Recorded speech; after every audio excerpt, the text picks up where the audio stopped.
तो अब खास बात यह है कि भारत भले ही G7 का सदस्य नहीं है, लेकिन पूरे एशिया में सिर्फ उसे ही बुलावा जो है वो भेजा गया। पीएम मोदी लगातार 5वीं बार G7 समिट में शामिल हुए हैं। आपको बता दें कि G7 में America, Britain, France, Italy, Germany, Canada और जापान जैसे शहर जो हैं वो शामिल हैं। इस सम्मेलन में भारत के अलावा इटली ने अफ्रीका, दक्षिण अमेरिका और हिंद प्रशांत क्षेत्र के 11 विकासशील देशों के नेताओं को आमंत्रित किया।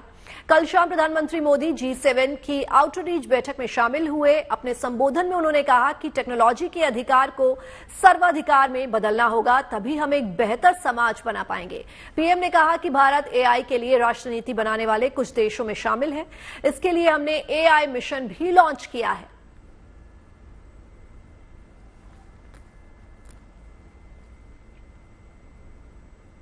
और आइए अब आपको बताते हैं वो बड़ी बातें जो पीएम ने G7 की बैठक में कही और बेहतर दुनिया बनाने, बेहतर भविष्य के लिए G7 को जो संदेश उन्होंने दिया, ये भी जान लीजिए। तो पीएम ने कहा कि 21वीं सदी टेक्नोलॉजी की सदी है। हमें टेक्नोलॉजी में एकाधिकार को सर्वाधिकार में बदलना होगा। हमें मिलकर ये सुनिश्चित करना होगा कि टेक्नोलॉजी का लाभ सभी वर्गों तक पहुंचे। उन्होंने कहा कि हमने इस वर्ष एआई मिशन लॉन्च किया है। इसका मूल मंत्र है एआई फॉर ऑल। उन्होंने कहा कि भविष्य में एआई को पारदर्शी, निष्पक्ष, सुरक्षित, सुलभ और जिम्मेदार बनाने के लिए हम सभी देशों के साथ मिलकर काम करना होगा। पर्यावरण और जलवायु परिवर्तन की बात करते हुए पीएम ने पर्यावरण दिवस पर एक पेड़ मां के नाम कैंपेन शुरू करने का जिक्र किया। उन्होंने कहा कि ऊर्जा के मामले में भारत का दृष्टिकोण 4 सिद्धांतों पर आधारित है: availability, accessibility, affordability and acceptability. उन्होंने ये भी कहा कि G7 के साथ संवाद और सहयोग जारी रहेगा।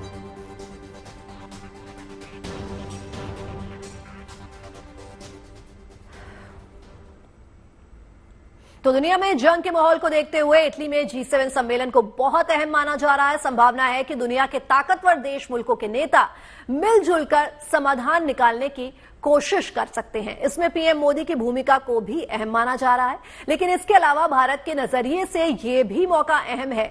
आज पीएम मोदी ने ब्रिटेन, फ्रांस के नेताओं से मुलाकात की, द्विपक्षीय बातचीत हुई। पीएम मोदी ज़ेलेंस्की से भी मिले और मिलते ही उन्हें गले लगा लिया। देखिए एक खास रिपोर्ट।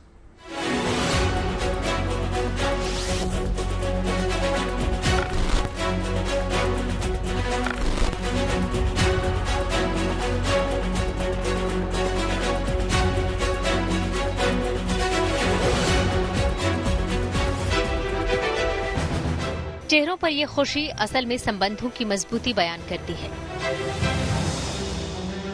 हाथ मिलाया, गर्मजोशी से गले मिले, यूं मिले जैसे बहुत करीबी दोस्त मिलते हैं। दो देशों के बड़े नेताओं का इस अंदाज में मिलना बताता है कि उनके आपसी रिश्ते कैसे हैं। फ्रांस हो या ब्रिटेन या फिर यूक्रेन, इनका भारत की दोस्ती पर कितना भरोसा है और प्रधानमंत्री मोदी के साथ इन नेताओं की ट्यूनिंग कैसी है। मौका G7 शिखर सम्मेलन का है, जहां सम्मेलन से अलग पीएम मोदी फ्रांस के राष्ट्रपति मैक्रों से मिले, उनसे बात की। उसके अलावा ब्रिटेन के प्रधानमंत्री ऋषि सुनक और यूक्रेन के राष्ट्रपति ज़ेलेंस्की के साथ द्विपक्षीय बातचीत हुई। भारत में नई सरकार बनने के बाद प्रधानमंत्री मोदी का ये पहला विदेशी दौरा है और इस मायने में खास है कि प्रधानमंत्री इटली में ऐसे तमाम देशों के नेताओं से मिल रहे हैं जो रणनीतिक तौर पर भारत के लिए अहम हैं। अपूलिया में फ्रांस के राष्ट्रपति मैक्रों ने पीएम मोदी को देखते ही गले लगा लिया। मुलाकात के बाद विदेश मंत्रालय के प्रवक्ता रणधीर जायसवाल ने ट्वीट किया। दोनों नेताओं ने रक्षा, परमाणु, अंतरिक्ष, शिक्षा के क्षेत्रों सहित साझेदारी को और मजबूत करने के तरीकों पर चर्चा की। जलवायु कार्रवाई, डिजिटल सार्वजनिक बुनियादी ढांचे, महत्वपूर्ण प्रौद्योगिकियों, कनेक्टिविटी और संस्कृति पर भी उन्होंने प्रमुख वैश्विक और क्षेत्रीय मुद्दों पर विचारों का आदान प्रदान किया। मैक्रों से मुलाकात के बाद पीएम मोदी ब्रिटेन के प्रधानमंत्री ऋषि सुनक से मिले। दोनों के निजी रिश्ते में वही गर्मजोशी नजर आई जो पिछले साल सितंबर में भारत में G20 शिखर सम्मेलन में दिखी थी। इस मुलाकात के बाद पीएम मोदी ने एक्स पर लिखा, मैंने एनडीए सरकार के तीसरे कार्यकाल में भारत ब्रिटेन व्यापक रणनीतिक साझेदारी को और मजबूत करने की अपनी प्रतिबद्धता दोहराई। सेमीकंडक्टर प्रौद्योगिकी और व्यापार जैसे क्षेत्रों में संबंधों को गहरा करने की काफी गुंजाइश है। हमने रक्षा क्षेत्र में संबंधों को और मजबूत करने पर भी बात की।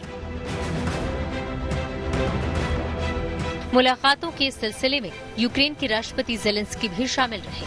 प्रधानमंत्री मोदी ने उन्हें आत्मीयता से गले लगाया। दोनों नेताओं में रूस यूक्रेन युद्ध के समाधान को लेकर बातचीत हुई। यूक्रेन इस युद्ध को खत्म करने में भारत की भूमिका को जरूरी मानता है। ज़ेलेंस्की ने पीएम मोदी को रूस यूक्रेन संघर्ष के सभी पहलुओं के बारे में बताया जा रहा है कि प्रधानमंत्री मोदी ने विवाद सुलझाने और युद्ध रोकने की दिशा में आगे बढ़ने के लिए ज़ेलेंस्की को प्रेरित किया। भारत हमेशा इस पक्ष में रहा है कि यूक्रेन में जारी संघर्ष को बातचीत और कूटनीति के जरिए सुलझाया जाना चाहिए। G7 शिखर सम्मेलन इस वक्त दुनिया में जंग और तनाव के माहौल को देखते हुए बेहद अहम है। इस सम्मेलन में अमेरिका और यूरोप के ताकतवर देशों के साथ भारत की मौजूदगी में इन चुनौतियों का समाधान निकल सकता है। Bureau report, good news today.